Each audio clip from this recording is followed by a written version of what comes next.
Fantastic. So welcome to our Tikkun Leil Shavuot. Tikkun is a word you probably have heard before. You recognize it from Tikkun Olam, repairing. And one of the traditions on Shavuot, this festival that begins tonight, is that we celebrate the giving of Torah. And for the moment, I'm just going to go ahead and mute everyone so we don't get background noise for the moment. We celebrate the giving of Torah. In part, that's because the rabbis did some math and they looked and they figured that from the time that the Israelites left Egypt, which is Passover, until the time that they got to Mount Sinai and received the Ten Commandments, they thought that was exactly the amount of time it would take to get from Passover to Shavuot, the 50 days between those two festivals. Shavuot was also a holiday of first fruits. It was a celebration of the bounty of the land that was around us.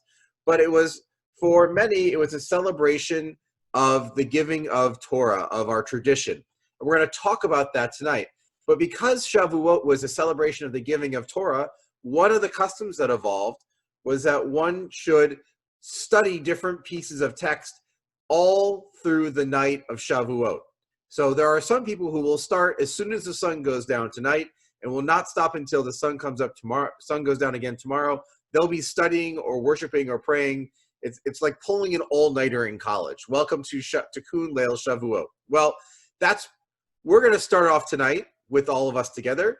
You might decide afterwards you want to go check out one of the other learning sessions that we've given you from the Union for Reform Judaism, or you might decide to call it a night and tomorrow morning you'll check out what Cantor Zoo is teaching or what Rabbi Boxman is teaching. Whatever you'd like to do, you're starting off on the right foot. You're starting off studying these texts together. So let us begin first. We'll offer a blessing for study. Baruch atah Adonai Eloheinu melech haolam asher kitshanu mitzotav v'tzivanu la'asok b'divrei Torah. My favorite Hebrew phrase, la'asok b'divrei Torah. It sounds like you're soaking up Torah, and that's exactly what we're going to do tonight. So with that, I'm going to screen share our text study tonight.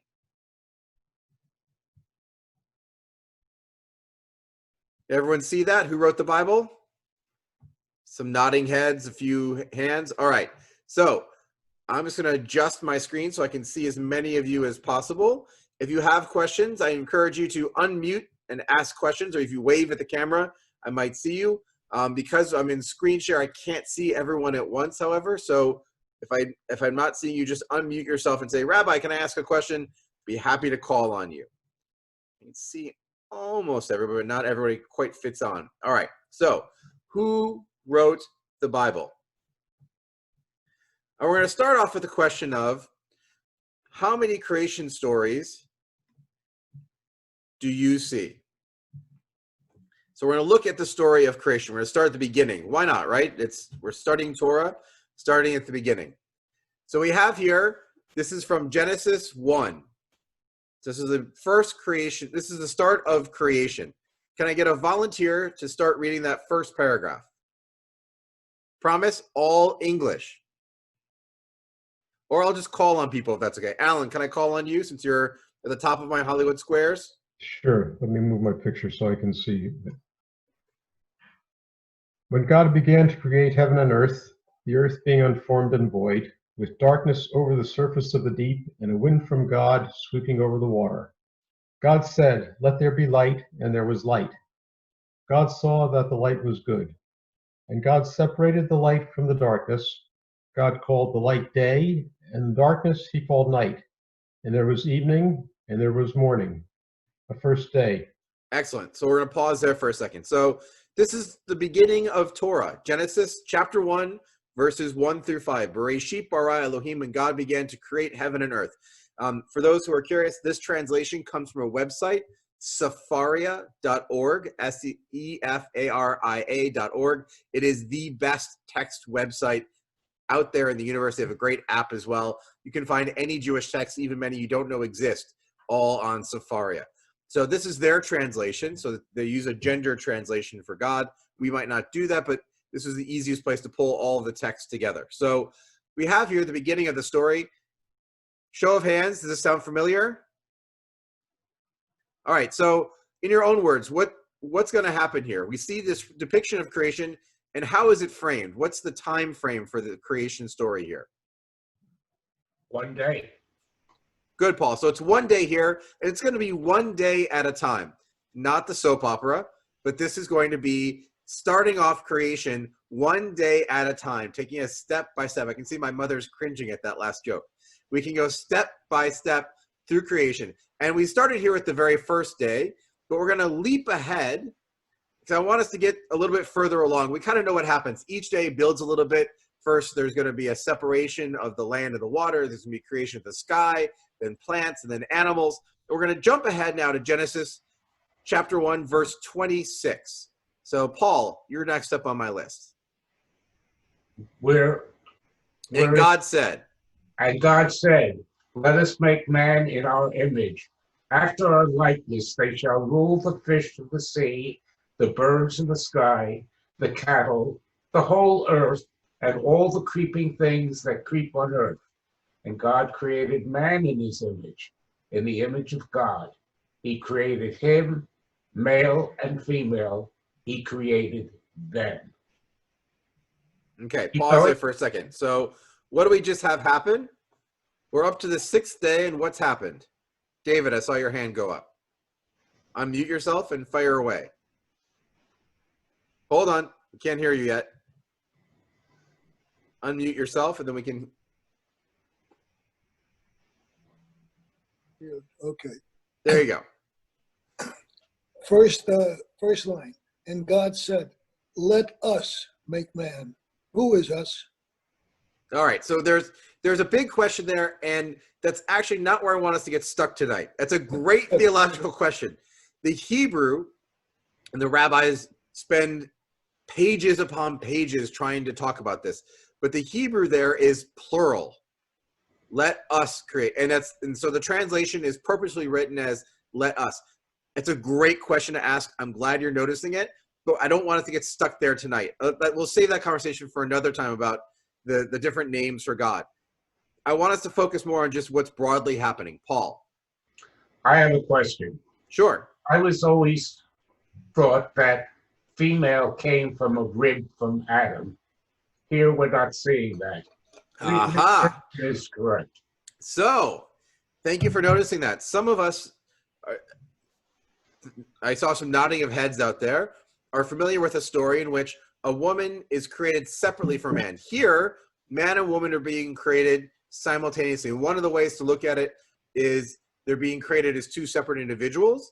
Another is the idea that if you've ever seen the image of Janus, the god that has the two faces, one on each side, that this male and female are the two parts of the same whole, and that's going to be what becomes kind of the blueprint for further human beings. There's a lot of ways to read this, and it's a very interesting text, but you're right. It seems to be a different story than this other one that we have in the back of our minds. We're going to get to that in a moment, Paul. You're a great plant. Thank you for catching that. All right. Lydia, if you'll read for us our next paragraph. Be fertile and increase. Oh, sorry, I didn't unmute. You're fine. I unmuted you. Fill the earth and master it, and rule the fish of the sea, the birds of the sky, and all the living things that creep on earth. God said, see, I give you every seed-bearing plant that is upon all the earth, and every tree that has seed-bearing fruit. They shall be yours for food. Fantastic. Thank you. So God bless them, and they filled it up. And so what's the message that's being given to them? Go forth and multiply. Good. That's the first thing we're told to do as people. Go out, be fruitful, and multiply. This is actually part of the reason why fertility is so important, particularly in the religious Jewish world, and why Israel has the largest number of per capita fertility clinics anywhere in the world, because having children is critical, making sure there's the next generation. Pru or vu, be fruitful, multiply. It's the first thing we're told. The second thing, after we're told go out and make more of yourself, is what are they told about everything else that's out there in the world? That it's theirs to control and that they'll always have food. Good.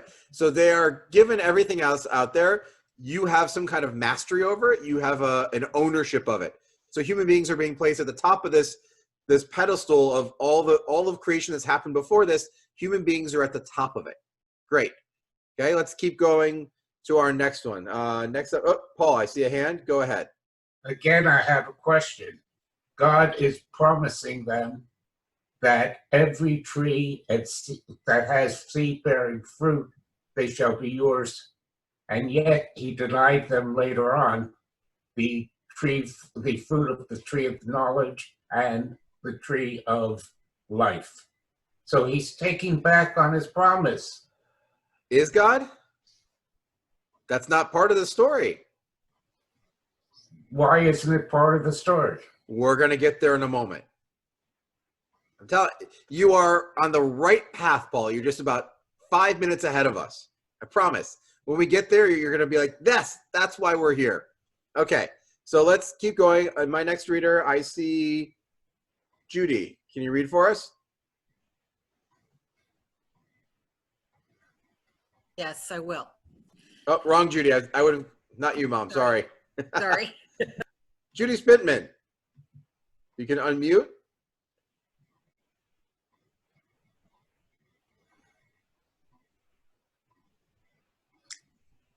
Judy Miller going to do it? No, you got it, Judy. Okay. I'll catch my mom soon. And, oh, that's right, we have three of us.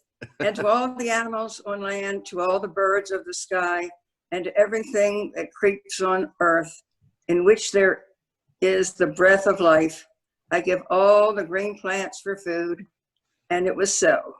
And God saw all that he had made and found it very good. And there was evening and there was morning, the sixth day. The heavens and the earth were finished, and all their array. On the seventh day, God, and on this, my eyes are terrible here. And on the seventh day, God finished the work that he had been doing, and he ceased on the seventh day from all the work that he had done. And God blessed the seventh day. That's a year there, I can't. And declared it holy. Because of it, God ceased from all the work of creation. All right. That he's done.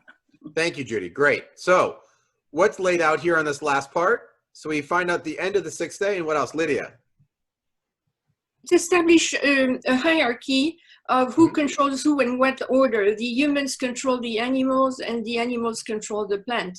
Excellent. So we see here, they are thousands of years before any scientist will figure out that there's kind of a pyramid, a hierarchy of how the world works.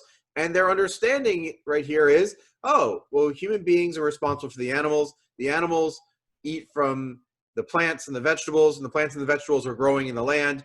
And if you think about it, it's just reversing what just happened in creation, right? We started out with light, and then we get to land and sky, and then we get to plants and then animals. It's just showing you that the reverse is, this is the hierarchy of where things are. And when the hierarchy is finished, when everything's all done, what happens on the seventh day? God rests. God rests, which we now call Shabbat. Shabbat. This is establishing not just a story of creation, it's establishing a rhythm for life. It's giving us a pattern for life. 6 days of work, 1 day of rest. So with that in mind, this is the creation story that opens up Torah. But wait, there's more. This is what happens next in Genesis 2. Let's pick up with Joan, if you'll read for us this story. Yeah, I'll put my reading glasses on. Okay. Such is the story of heaven and earth. When they were created, when the Lord God made earth and heaven, when no shrub of the field was yet on earth, and no grasses of the field had yet sprouted, because the Lord God had not sent rain upon the earth, and there was no man to till the soil. Okay, pause for 1 second, Joan. Now think about the story that we read. Joan? Oh. Yes. Pause for 1 second. So how does this already compare to what we read in the opening of Genesis a moment ago? What happened in the very beginning? There was rain. Well, there wasn't rain, but what happened so the beginning of the first story is there was nothing. Water from the earth. Right. So there's this feels it's already a different story. So in the first story, we find out there's nothing, there's chaos and void, and God breathed over it and said, let there be light, and there was light. And there was nothing else. Here we're told, well, there's kind of some kind of earth, but there's nothing that's yet sprouted because God hadn't yet caused rain and there's no one to till it. How do we get to having it? It's suddenly a different story. Or just a couple verses later in Genesis, and suddenly we're on a very different version of creation. Jonah, if you'll finish, I'll let you continue reading the rest of that first paragraph. Okay. But the flow would well up from the ground and water the whole surface of the earth. The Lord God formed man from the dust of the earth. He blew into his nostrils the breath of life, and man became a living being. The Lord God planted a garden in Eden in the east and placed there the man whom he had formed. And from the ground the Lord God caused to grow every tree that was pleasing to the sight and good for food, with the tree of life in the middle of the garden, and the tree of knowledge of good and bad. A river issues from Eden to water the garden, and it then divides and becomes 4 branches. Okay, thank you. So what are you noticing about this story from creation? There's a contradiction. Okay, why do you say contradiction? Well, earlier we read that God created both man and woman, and now he's saying just man from the dust. Right. So so some of it is what we might consider new information. Before we just heard, let us make man in our image, and then poof, man was there. Here we get God decides to make man from the dust of the earth. And if you know, in Hebrew, the word for a single human being is Adam, and the word for dust of the earth, red dust, is Adamah. So that's where human beings get their name, is from the dust of the earth. And that's, for me, Adam, hi, Adam, first man, Adam, dust of the earth. This is where the name comes from. Thank you, Mom. So, Lydia, I saw your hand was up there. Yes, it seems to me that you also created the possibility for good and evil right there in one breath. With the tree of knowledge of good and bad. Yes. This is it's a whole different story. And I want us to finish reading this just to kind of get the full breadth of how. We lost you. Can you all hear me okay? Can I get a thumbs up? Yeah. Okay, Now we can. Okay, I got a message that my system just stopped working. Okay, everyone can hear me? Yes, now yes. Okay. So where did I cut off? That it was a whole different story.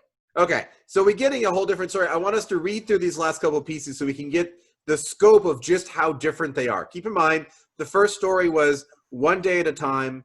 There was a very clear hierarchy that was built first by creating things lower down the hierarchy and then finishing and announcing the hierarchy. Here, what happens at the very beginning of creation? Who's the first one created? Man. Human being, a male. A man was created first, and now let's see what happens next. Where are we on my list? David.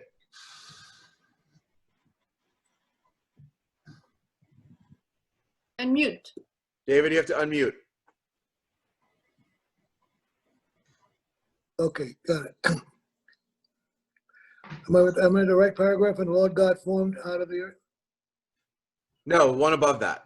The Lord God took the man and placed him in the Garden of Eden to till it and tend it. And the Lord God commanded the man, saying, of every tree of the garden you are free to eat, but as for the tree of knowledge of good and bad, you must not eat of it. For as soon as you eat of it, you shall die. The Lord God said, it is not good for man to be alone, and I will make a fitting helper for him. Okay, so how does this now change from the first story? First story, man and woman were created together. Let us create them. Right. And here it's, man will be alone. Man's told, do not eat from the tree of knowledge of good and evil, and for it'll cause you death. We can get to that story another time. But also, it's not good for man to be alone. I'll make a partner for him. I'm worried he's going to get lonely. Is it a partner or a helper? Yeah, that's what I don't like. He said a fitting helper. That's no good. Yeah, how does it I've seen it translated both. I've seen it translated in many different ways. we could have a whole Jewish feminism conversation about what is intended by this. I think the message is it's someone who is there to enhance the man's life. And I think that's enough said. But that's also, let's take that not as a reflection of what we might feel about that now, but in the eyes of the people who presented this text, we'll talk about that in a little bit, this was fitting for their view of how things were. So don't go getting any ideas that this now gives you license to treat people a little differently. This is the biblical language that we're reading here. So now, Judy Miller, why don't you read for us the last paragraph?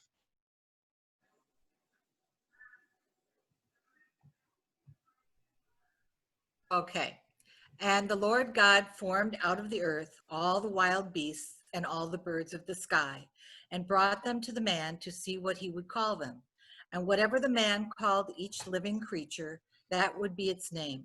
And the man gave names to all the cattle, and to the birds of the sky, and to all the wild beasts. But for Adam no fitting helper was found.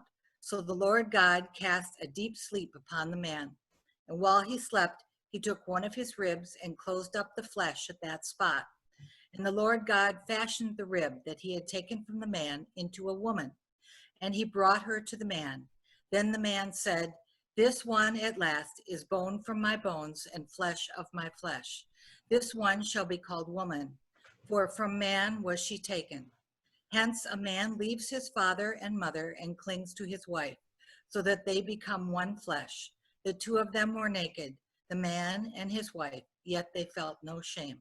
Okay, so I don't want to get too deep into this, but I just want you to appreciate looking just even at the surface of these two texts. You can see a vast difference in the way the creation is being described. We have two distinct stories. Now, how many of you were aware that there are two different versions of creation that appear in the Torah right back to back next to each other? I see Joan's hand, David, Alan, Judy. So we might be aware of it, but this is quite a striking thing, and it brings up a lot of questions for us. And don't think that this story of creation is the only time this happens. When we look here, we're talking about the 10 Commandments we're giving at Shavuot. Here's two parts of the 10 Commandments, number 4 and 5. Now, the 10 Commandments appear twice in Torah. First in Exodus, that's the top text, and then in Deuteronomy, that's the bottom text. So let's start first with that top text. Barbara, you want to read that?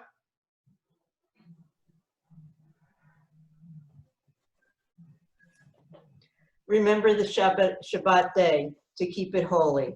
6 days shall you labor and do all your work, but the 7th day is a Shabbat unto Adonai your God. In it you shall not do any manner of work, you nor your son, nor your daughter, nor your manservant, nor your maidservant, nor your cattle, nor your stranger that is within your gates. For in 6 days Adonai made heaven and earth, the sea and all that is in them, and all that in them is, and rested on the 7th day. Wherefore Adonai blessed the Shabbat day and hallowed it. Okay, pause there for a second. Bob, since you're right there, we can keep it on the same Zoom. Why don't you read for us the second version of the 4th commandment? And I want you all to notice, try to figure out what are some of the differences. You can see them both on the screen. Observe the Sabbath day to keep it holy, as Adonai your God commanded you. 6 days shall you labor and do all your work, but the 7th day is Shabbat unto Adonai your God. In it you shall not do any manner of work, nor shall your son, nor shall your daughter, nor shall your manservant, nor shall your maidservant, nor shall the thin ox, nor shall the thin ass, nor shall any of your cattle, nor your stranger that is within your gates, that your maidservant and your maidservant may rest as well as you. And you shall remember that you were a servant in the land of Egypt. And Adonai, your God, brought you out thence by a mighty hand and by an outstretched arm. Therefore Adonai, your God, commanded you to keep the Sabbath day. Excellent, thank you. So what are some of the differences that leap off the page at you? Now we have Egypt. Great. Yeah. So suddenly, in this, we think of the 10 Commandments as there's just 10. There's no difference. They're exactly the same. But here we have two different explanations. Right. So the second one, it talks about Egypt. I brought you out of Egypt. Now, interestingly, The first one, Exodus 20, happens right after they leave Egypt. But it's only in the second version of it, later on in Deuteronomy, that we see a reference to Egypt. It's not mentioned the first time. What else is different? Look at how they each start out.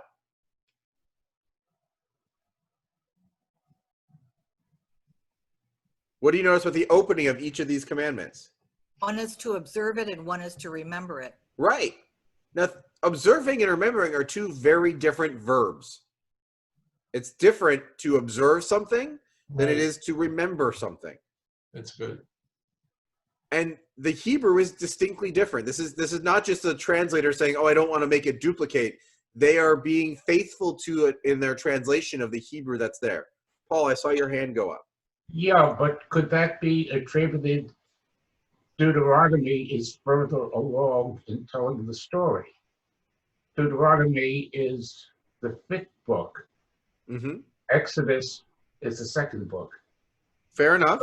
So there are two different stages of it, but you would think that in Torah, the 10 Commandments would be the 10 Commandments.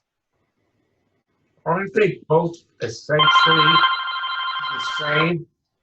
You know, They're very similar, but these distinct differences can make an impact on how it is that we understand them.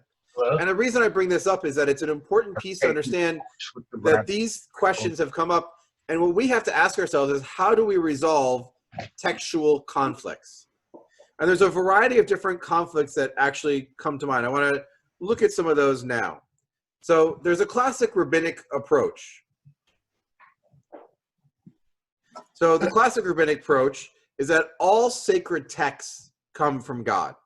If you're looking at texts from a classic what we would now call Orthodox or traditional way, they would say that all sacred texts come from God. And what do they mean by that? They're referring to what we call, first of all, written Torah. Written Torah encompasses what we think of today as the first 5 books of Torah, but also everything through what's known as Tanakh, the Jewish Bible. So the first 39 books are all what's considered the written Torah. And there's a rabbinic tradition that all of these texts were given to Moses by God at Mount Sinai. Now, if you think about that for a moment, that means that when Moses was on Mount Sinai, he already had been given the rest of the story. That he already knew what was going to happen, that they were going to wander in the desert for 40 years, that he was not going to get to the promised land, everything that was going to happen afterwards. It was all there. Here you go, Moses. P.S. Don't read it, because if you read it, then you might be worried about what's going to happen next. Just go along with the flow. You'll figure it out. But this is the teaching, is that it's all given. Now, one of the advantages is if it's all given from God as a holy text is, it's a perfect text, which means it's a holy text. And if you see something that you think might be, quote, wrong, or that's a duplication, or is an error, the assumption is it must not be you. It must be you, not God. God wouldn't make a mistake. Therefore, whatever is considered a textual conflict, we have to figure out how we're going to resolve it, because it must be holy. They also would say that not only the written Torah, but also oral Torah comes from God, but not in the same form. Oral Torah is what we refer to as a lot of the legal texts, things like the Mishnah and the Talmud, which you might have heard of before as legal texts. You all hear me still? Or is my audio on the fritz? Yeah. No, yeah. Zoom seems to think my audio is not working. Let's see I'm what's in going on. but We can hear you. If you can hear me and I can hear you, then we're all doing well. Okay. You'll wave at me frantically if you can't hear me. I'll ignore Zoom for the moment. So oral Torah is our legal text, the things that come after. And what the rabbis are saying by this is that they come from God and they're trying to give them legal standing. Because you might have someone come along and say, well, gee, why should I follow those laws?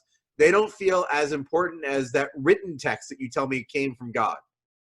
And their answer is, these are all determined by God ahead of time.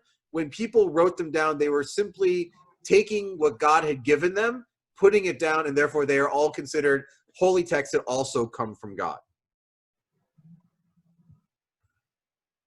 Now, one way you then resolve conflicts is you have to figure out how to be creative in your interpretation.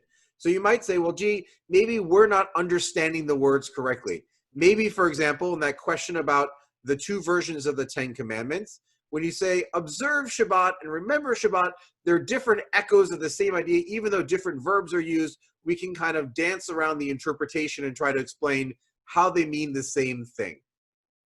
And it refers to what Paul said, which is if there's additions later on in it, for example, the reference to Egypt, maybe that's just an acknowledgement that they're being told this later on, so this has more meaning for them. But observe and remember are similar. Lydia. I have a moot question. In what language would that have been given? A moot question? Yes. The language would have been Aramaic. It would have been ancient Hebrew. This was all given in Hebrew. Aramaic came about as a language that was spoken as the vernacular for people who were living in that place. This text has always been in Hebrew. So at what time was language first created or given? Was language given to men at the same time that man was created? That's a great question. We don't read anywhere in Torah of language being given. It's kind of an assumption somewhere along the way that language comes along. Torah doesn't reference the idea that when people were first created, they might not have had the ability to communicate in the way that we do presently. So the assumption by the authors of Torah is that was always there. Now, today's anthropologists and historians will look back and say, of course, you look at cave writings and other things, people couldn't always communicate the same way. But that kind of history piece has never been what our sacred texts were worried about, which is part of what makes them timeless and part of what makes it hard to date them and give them value in some ways on a historical scale, because they don't make those kinds of historical references or acknowledgments. So it's a good question, but Hebrew is the language that we assume that they're referencing here. So another way they do it is through midrash. And what midrash is if you imagine, one of my professors loved to use the analogy of Torah. Imagine Torah is a small kernel of popcorn. What happens when you put it in the microwave? Pops up. Midrash is a way for the rabbis to say, here's a little tiny piece of Torah text, we're going to blow it up. Not in a blow it up bad way, but we're going to expand upon it. We're going to fill it out. So, for example, there's a story of Cain and Abel. And if you've ever read that story of Cain and Abel, you know that Cain and Abel go out into the field, Cain speaks to Abel, and then Cain kills Abel. But we don't know what he says. We don't know what happens between the two of them. So the rabbis say, well, there's a gap there. We're going to fill it in with midrash. Cain said to Abel, why was your offering accepted and mine was not? Why does God favor you over me? And then out of anger, harms his brother. Now, you can read the story as it is, or you can add the midrash, and it just adds color commentary to what's already there. So what the rabbis do is they add new meaning, they cover missing elements, they're creating a living voice of Torah. Questions? Paul, go ahead. Yeah. Could it be that God deliberately placed in the Torah differences, knowing that in the future there would be people like Rashi and Maimonides, and he wanted to give them something to ponder? It's a deliberate thing that he did, knowing that we would have midrash. So I like this. So God, as concerned parent, worried that the future children won't have enough to occupy them, I'm going to leave them some bonus puzzles for them to try to solve and unravel along the way. All right, Paul, I'll give you some creativity points for that one. I don't think that's usually where we're going on this, but I like the creativity of it. You're thinking outside the box, which is a good thing. Look, the creativity comes from God. He was. Yeah, I know. She was. So, yeah. So she really wants us to keep occupied. She's worried that idle hands are going to go wrong. So look, that's certainly an argument that you'll hear from some classic rabbinic people, is saying the things that you identify as, quote, errors or duplications or other textual issues are things that, again, it's our human perception. From God's perception, it's a perfect text. It's our task to have to figure out the gaps from A to B. Now, for some, they accept that. For others, they struggle with it because Torah makes a lot of different references that they struggle to understand. and that create problems when you try to treat it all as one holy text. So for example, Paul, one of the problems the rabbis run into is, if you know the story of Abraham after his bris, what happens? Abraham circumcises himself at the age of 90, we're told. FYI, please do not try to circumcise yourself at any age, much less the age of 90. After he circumcises himself, he's resting in the tent. He sees 3 people coming to visit him.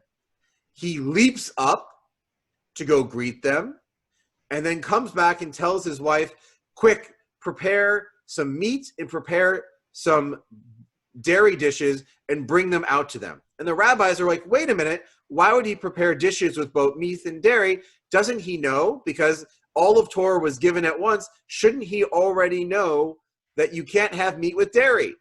And they spend pages upon pages trying to reconcile what they perceive to be a problem. Now, you or I might look at it and say, wait a minute, he doesn't know kashrut. That didn't evolve until much later in Torah. But when they say it's all given simultaneously, they have to embrace that kind of challenge. So for us, let's think about what other ways of looking at it are. And one of them is what we would refer to as modern scholarship. So they identify different textual issues that exist within the text. This is modern scholars being those who are looking at it from a critical literary perspective, trying to understand what is this biblical text. And they're looking at issues that have to do with both the content as well as the physical appearance. So for example, they notice that there are things called Torah doublets. You just saw some of them.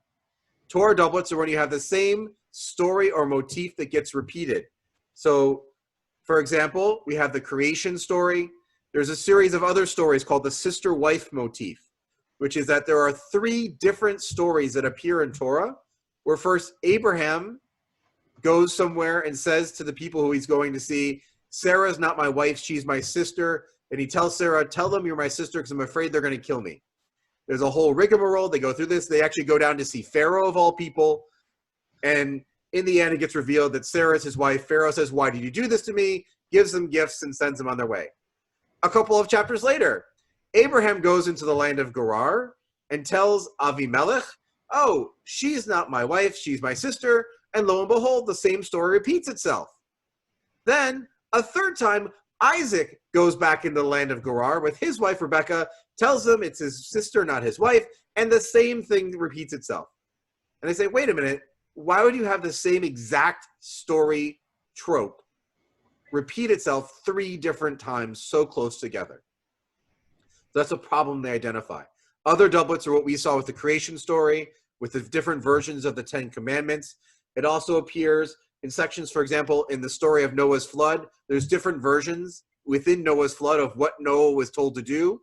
At one point, Noah is told to bring 2 of every creature. Another point, he's told to bring 7 of all the creatures. It's not clear which one, how to reconcile those things. So they're identifying those issues. They also look at, from a physical standpoint, if you've ever looked at an open Torah scroll, you know that there are sections where it looks like some of the letters are written much smaller, some of them are written much larger. There's a section in Torah where there actually are 2 little floating nuns. You know the letter nun. There's 2 little floating nuns.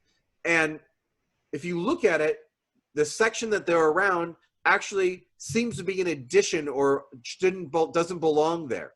So there's questions of, was that scribal error? Did a scribe accidentally write down the wrong section that he was supposed to leave out? And because he wrote it down, the next scribe who was copying what he had done copied it exactly as it was, even with the little editor symbols to tell him to cut that part out. And so it keeps repeating and repeating and repeating until suddenly that part with the 2 floating nuns is just part of what every single Torah scroll has in it. So we have these questions, and modern scholars ask, well, how do you explain these things? If it's not necessarily that it was all given by God, how else might you explain it? And so along comes Julius Wellhausen. This is in the 1800s, and he presents what's known as the documentary hypothesis. And what Wellhausen puts forth is the idea that maybe these texts were not all given as one single unit by God, but rather they represent an oral tradition that was later written down, passed along, and shows evidence of different authors' voices along the way. So he going through the biblical text, Wellhausen identifies 4 different voices. And you might have heard of these before, J, E, P, and D. The Yahwist, which he identifies as J, he says was probably, and this is Wellhausen's interpretation, was probably written sometime circa 950 BC. We would actually say BCE normally, before the Common Era, in the southern kingdom of Judah. Now, for those who might have forgotten their ancient Israel history, a quick flashback. Early on in the history of Israel, we actually had a split. You had a northern kingdom and a southern kingdom. It goes back to the time of Solomon.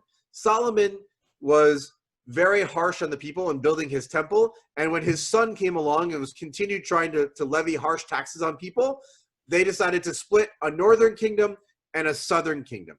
Now what happens is, Wellhausen is saying that the J sources have to do with the southern kingdom. And he says the J, or the Yahweh sources, because he identifies that there are different names of God that are being used in Torah. You probably have noticed this. Paul actually picked up on it when we were talking about the creation story. There are a variety of different names. You probably have just absorbed them over time and taken them all to be unified together, but they are part of trace in the authors. Those who use Yud, He, Vav, He, the 4-letter name of God that we often pronounce as Adonai. If you just pronounce the letters as they're written, one way to do that is what's called Yahweh. You might have heard that name of God before. So the Yahwist source, the J source, and the J comes because of Latin, and in Latin, the J is the Y sound. It gets really confusing, don't ask. And this is also why Yahweh eventually becomes Yehovah, which then, because of the twist from Latin into German and to English, becomes Jehovah. We can go for hours on that topic. We're not going to. We're going to stay here, which is they identify one of the authors as someone who uses the Yud He Vav He name for God, and they believe lived in the southern kingdom of Judah. The second is what's known as the Elohist, the E. E is for another name of God, Elohim. Elohim we identify as God, and if we see the name somewhere in a prayer or in our sacred text, we just say, oh, it's God. Elohim, Adonai, same thing. But what Wellhausen has done is he says this was probably a different source who looked at God through a different lens. Elohim is a plural name, like what Paul identified in that story of creation. The idea of God having a plural identity, perhaps the royal we that we talk about in English, we don't know. But this idea of a different identity. So the Elohist, and they believe that the Elohist was writing or representing the northern kingdom. So think about it. You have a voice telling our story, telling the story of our ancestors who's living in the southern kingdom. And in the northern kingdom, they're telling and writing down the stories of our people, but a different author is writing the story. Now you can imagine what happens if you've ever played a game of telephone. What happens by the time you get to about the 3rd or 4th person? If telephones where you tell one person something, you whisper to them, they whisper to the next person, they whisper to the next person. What happens after the 3rd or 4th person? It's unrecognizable. It's unrecognizable. The story changes. You get different versions of things. Now imagine what happens if you're trying to tell all of the stories that are in Torah, much less the Bible, orally as a story to someone, all the stories of Torah orally, and you're passing it from person to person, and you have 2 different sources who are starting that chain. You're going to wind up with similar stories, but slight variations. Now, where this gets really interesting is that in the history of our people, eventually the northern kingdom gets destroyed. The northern kingdom is exiled. Some of the people go into exile in Babylonia. A number of them come south into Judah. So imagine you've had these people who are separated all this time, telling their own versions of the same stories. They now come back together. They're talking about the same thing, but they're using different language.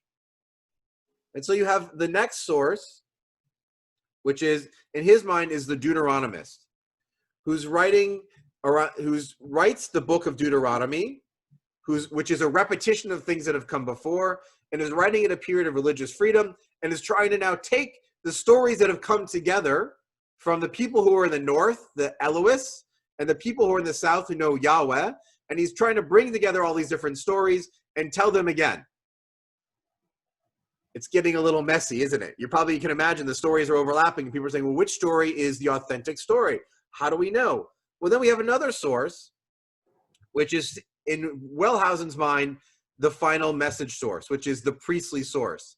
If you've ever noticed, there are whole sections of Torah that focus entirely on priestly ritual. Not on our history, not on where we've been, but on what the priest should do.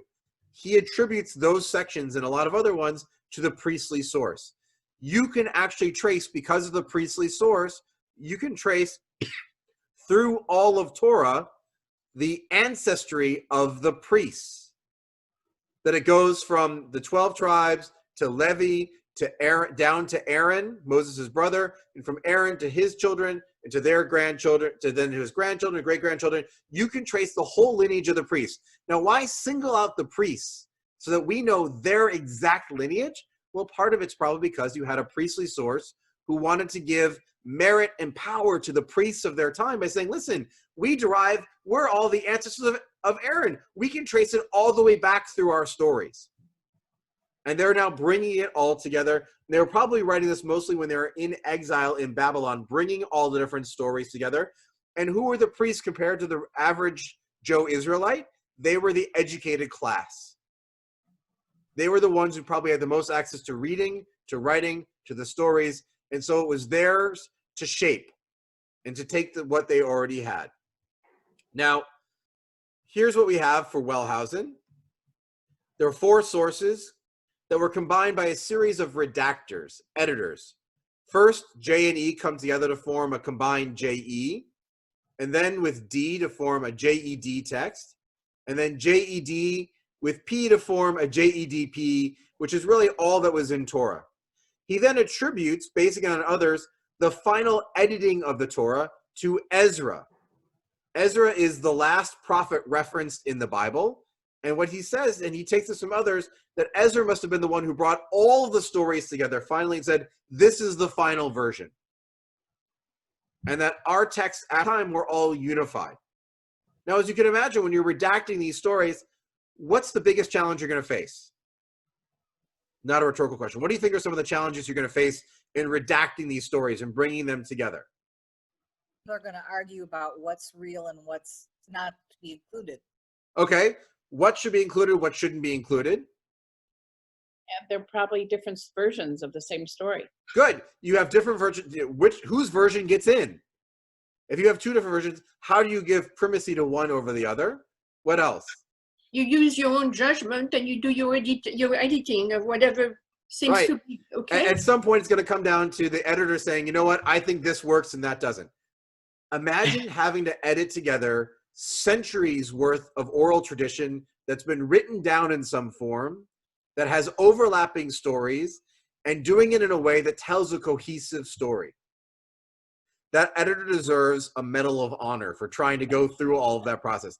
It could not have been easy. And in some cases, what do? If you have 2 stories that seem very similar, but you're not sure which one to keep and which one to let go of, you include both. But you try to do it in a way that's not disruptive. We saw that with the story of creation. Instead of saying, here's one version, here's the other, we start off with Bereshit Bara Elohim, here's the 7 days of creation, and then it flows smoothly into the story of the Garden of Eden. So you could take it as one's an expansion on the other, or you take it as here's 2 different versions telling this story, but we're going to keep both of them. David, you've patiently had your hand up. I think it's kind of getting lost in the sunset. David and then Susan. Sorry about that. Going back to Genesis, the story. If I look at it, the first story, man and woman were created as equals at the same time. In the second story, woman is taken as from man. And in one respect, man is deficient in the second story because he needs somebody to be with him. In the first story, he's already got the mate. There is no need. So the second story is, I was brought up Orthodox. That was a story that I learned, that Adam's rib was used to make Eve. But if I look at the first story, it's a different viewpoint. It's more a story I would have said was written by a woman in which men and women are created equal. The second story is written by a man in which woman is subservient. Okay. So we noticed very different differences in the way the stories portray things. So they might be building on, or they might be telling different versions that really take you in different directions. Susan, you were waiting. Is that how they got two different versions of the Ten Commandments as well that we talked about earlier? That's entirely what we're getting to, is that having these multiple versions was probably a result of having the different authors and redactors and people involved in this. And we have to think about, well, what does this mean for our sacred text if there were different people writing it, if it was perhaps divinely inspired rather than being divinely given? And what does that mean about the holiness of the text to us? We'll get to that at the end. That's what we're going to come back to. But Wellhausen was not the last one. More recently, there's a whole new series of scholarship around this. Richard Friedman, who was our scholar in residence a couple of years ago, is at the leading edge of this. He wrote a book, fittingly enough, called Who Wrote the Bible? Highly recommended. There is a copy right there. Lydia has it. It's a great way to go through all this. And he gives the more up-to-date understanding of where these different authors are. According to Morse, keep in mind, Wellhausen came up with this in the 1800s. And a lot of Jewish scholars rejected him at the time, saying, there's no way you can be right. This is a sacred text. And they just wrote it off. As time went on, Jewish biblical scholars started to think more and more about this and become more engaged in the conversation, which is good for us because this is a really important way to look at the text in a critical way, but to keep its holiness as well. So from Friedman's understanding of it, he thinks things happened much later. The J version of the text appeared sometime before 722, before the Common Era, followed by the E text a little bit later, that a combined JE came soon after, that P was actually originally written, the priestly version, as a rebuttal of J and E. As the priests tried to assert themselves and give themselves power, they were writing as a rebuttal of the original versions of things. D was the last to appear, according to his version of things, around the time of Josiah, around 622 before the Common Era. And the redactor, he also identifies as having been Ezra. And Ezra, again, had to bring all the texts together. Now, I know this sounds like a lot to take in. After all this time of looking at one text and saying, this is our Torah. Now, wait, Rabbi, you're telling me how many people have been writing this and been participating in this and adding this? I know that's a lot to take on. So I want us to look at a text a little bit differently. So here we have a single text. Someone who hasn't had a chance to read yet. I've lost track of where we left off. Any volunteers who want to read? I'll do one. This is Chuck. Go ahead, Chuck. I don't know, I took note of Sarah as promised, and I don't know I did for Sarah as spoken. Sarah conceived and bore a son to Abraham in his old age at a set time of which God had spoken. Abraham gave his newborn son, whom Sarah had borne him, the name of Yitzhak. And when his son Yitzhak was 8 days old, Abraham circumcised him as God had commanded him. Now Abraham was 100 years old when his son Yitzhak was born to him. Sarah said, God has brought me laughter. Everyone who hears will laugh. Yitzhak with me. Right. And she added, who would have said to Abraham that Sarah would suckle children? Yet I have borne a son in his old age. Okay, so we read this, thank you, Chuck, in Genesis as one cohesive story. What happens? What's happening in the story? I heard a voice, but I didn't see a picture. I lost the screen.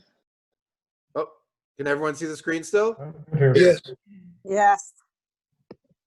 Hopefully it'll come back for you shortly, Lydia. So we have this one cohesive story. Adonai takes note of Sarah. Sarah conceives at the time that God had spoken. They decide they have the child circumcised when he's 8 years old. They name him Yitzchak because when Sarah was first told that she would bear a child, she laughed, and that tzchok is the Hebrew. Yitzchak is a derivative of that. So he's named, he will like one who causes laughter because of what happened when his mother learned that she would have him. So that feels like one story. here's how the authors break down. There's a P author, a J author, and an E author, all woven together to tell one story.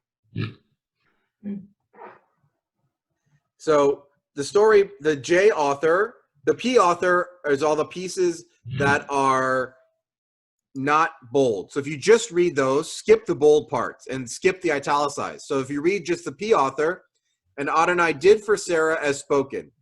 At the set time of which God had spoken, Abraham gave his newborn son, whom Sarah had borne him, the name of Yitzchak. And when his son Yitzchak was 8 days old, Abraham circumcised him as God commanded him. Now Abraham was 100 when his son Yitzchak was born to him. That's a complete story. That was the original P story. The J author's version was Adonai took note of Sarah as promised. Sarah conceived and bore a son to Abraham in his old age. And then it jumps down to the bottom. And she added, who would have said to Abraham that Sarah would suckle children, yet I have borne a son in his old age. And it's a poetic format. The E author's version was much shorter. And it's just that one line. Sarah said, God has brought me laughter. Everyone who hears will schok with me, will laugh with me. 3 different pieces woven together to make one cohesive text that for all of us, we've always read as just one text. So credit goes to the redactor for bringing all those pieces together, but look at how it can be pulled apart again. And so the question, yes. We know Abraham was in his old age. How old was Sarah?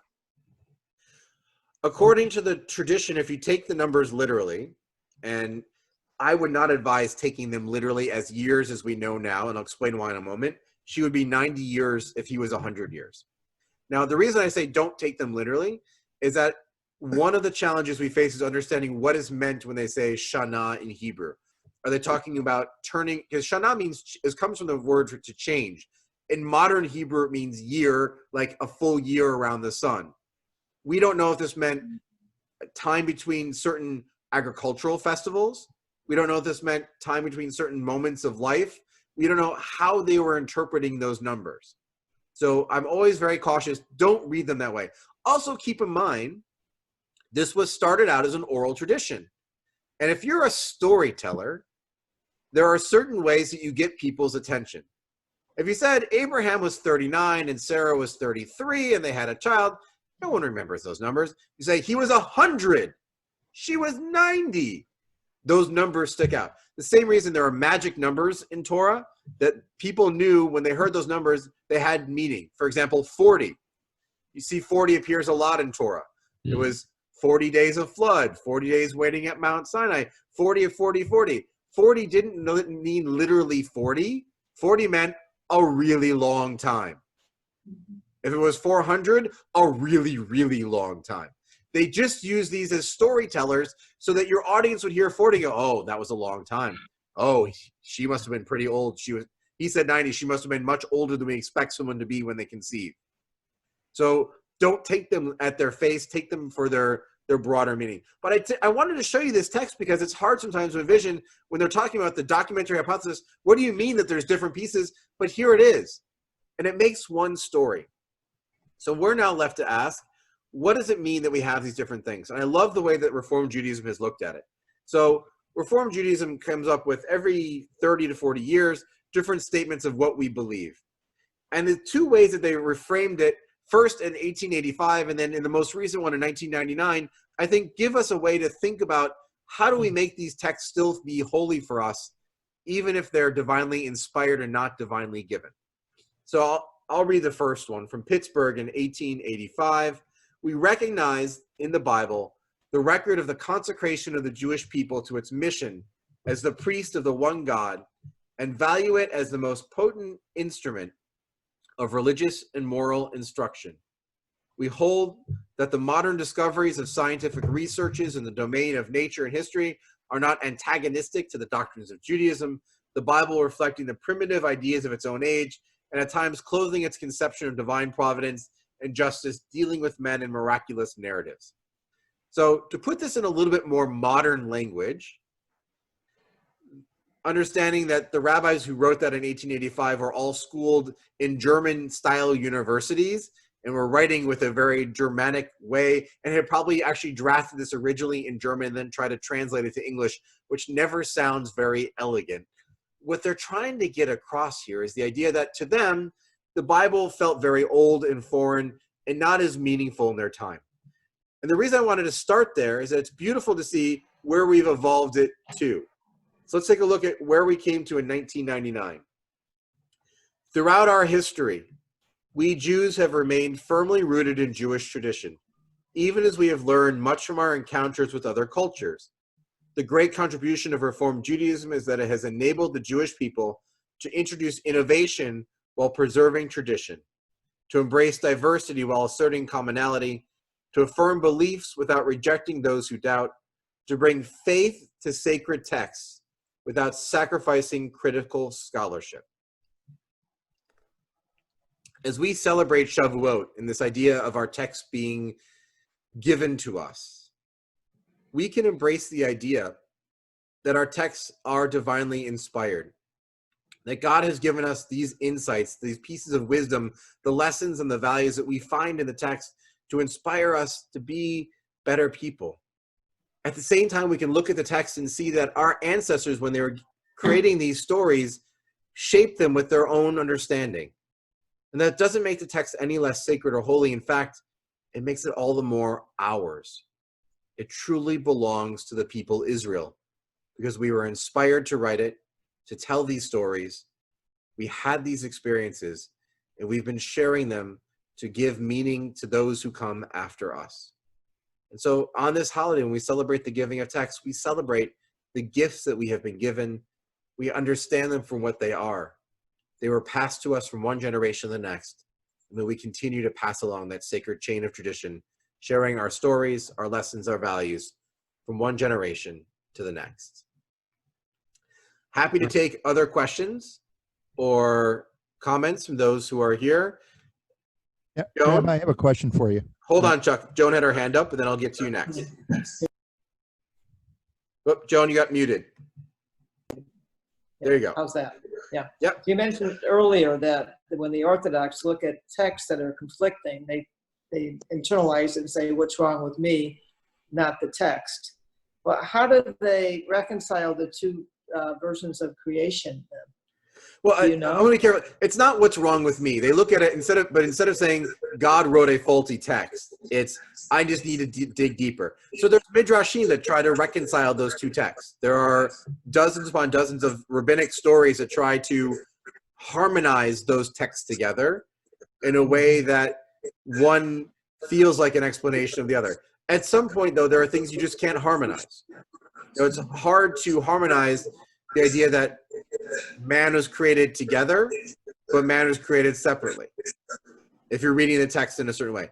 But they make the effort to do so because to them it's important to keep that, to maintain that level of connection and cohesiveness to the text and not to be able to pull it apart. Okay, thank you. Chuck.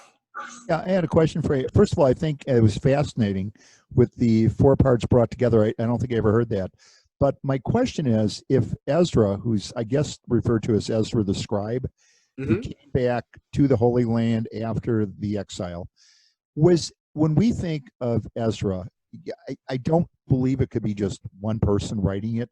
Was it a cult? Was it a group that believed that they had to get the word out? Yeah. By virtue of that, it goes back to your point. Everybody had their 2 cents in writing and redacting and putting it in. Yeah, and writing by committee always goes just so smoothly. I think to your point, I would be inclined to think that when we say Ezra, we're referring not just to an individual, probably to a group of scribes who were perhaps personified by the character of Ezra, but who represented the scholars, the knowledgeable ones, the ones who were learned and had access to the education needed to transmit these and to be able to read the text carefully. I doubt, this is my take, I doubt it was a single individual. But I think it will be ascribed to the time period of Ezra as when the texts were coming together. Does that answer the question, Chuck? Yeah, it does. But then I guess the second part, since I agree totally with you, you can think of this as sitting around day after day after day with these learned people trying to bring this together. Mm-hmm. Everybody, for lack of a better word, has their axe to grind. Some people really frustrated about the land, the animals, Adam and Eve, and that's maybe where you get so many different translations coming in. So not translations, but you'll get different translations. You'll have different version text. So here's what I'll share with you. One of the reasons that we believe the documentary hypothesis to be a more accurate representation is that when you look at pieces of the text fragments that we have from about 2,000 years ago, you see small variants in the text. You see small differences in the way things were. It was not always a cohesive piece. So perhaps, to your point, Chuck, there were some in that group who disagreed with what the majority opinion was and kind of wrote their own version. Or over time, there could have been scribal errors that moved things in a slightly different direction. But a great example of this is when you look at the Dead Sea Scrolls and the Qumran scrolls, you have a psalm in Qumran that nobody else knows, that doesn't appear anywhere else in our tradition. Does that mean that they wrote it there, perhaps? Or does it mean that it was part of a tradition that they were maintaining before that point that was not the mainstream general tradition? And so for the rest of us, there was not a 151st Psalm. So I think those textual variants show that there was probably some level still of redacting, perhaps not on the larger scale of taking stories in and out, but of small minor things that got tweaked here and there. It's an oral tradition being passed by writing it by hand. It's easy to see where a small error could multiply and make changes over time. Paul, and then Susan. I believe the name of this course was Who Wrote the Bible? Mm-hmm. My question is, does it matter whether it was God or God inspired? And that's why I ended the way that I did. I think it matters less as far as the sacred value of the text to us. I think they are what we make them. If we embrace them as holy, if we find the lessons and values that inspire us to be God's partners in making our world more whole and holy and being a light to the nations, then it doesn't matter. We're treating it as holy. It is holy. It is holy. I think that's an important final step. What happens sometimes is people start talking about breaking down who wrote the Bible or documentary hypothesis, and they feel like it tears it all apart. I feel it's critical. You don't end the conversation there. You put it back together and you end it on the note of it's the whole text that matters. It might have been different sources. That's okay. I think it just makes the text that much more valuable in many ways. But you have to understand and appreciate it's the whole text together that has value. Susan, I'm going to give you the last question for tonight, and then I think we're all zoomed out at this point. It's actually a two-part one, though.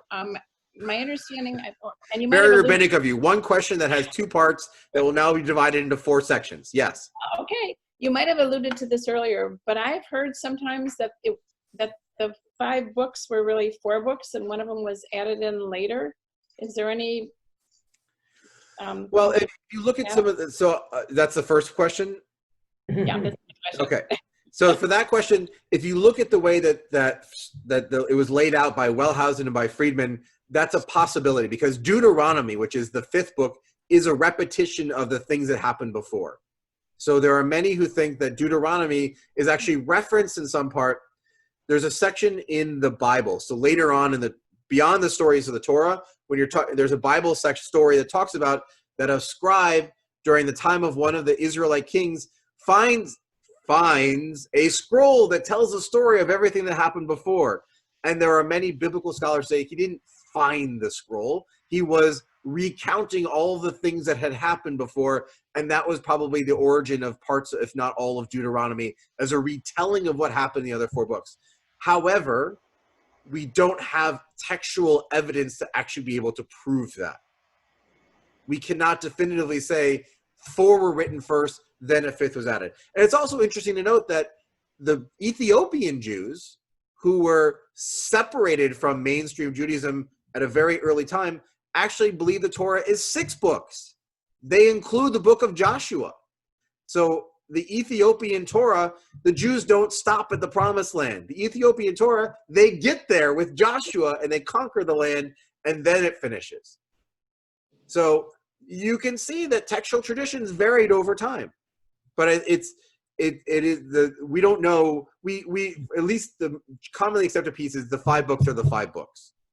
But I think it's a good question to be asking is, were they all at the same time, or was there enough of a time gap between them?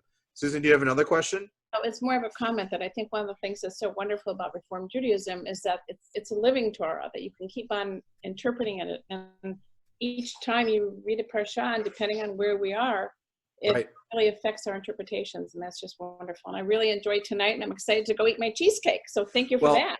Thank you all for being a part of our Tikkun Leil Shavuot. I hope you'll take advantage at 9 o'clock, 10 o'clock, 11 o'clock, depending on how much of a night owl you are, with some of the other URJ offerings, or that you'll watch tomorrow, the lessons from Rabbi Boxman or Cantor Zoo. It's been a pleasure studying with all of you. I wish you all a good night. A Chag Sameach. May it be a holiday, a festival of joy and blessing for all of you.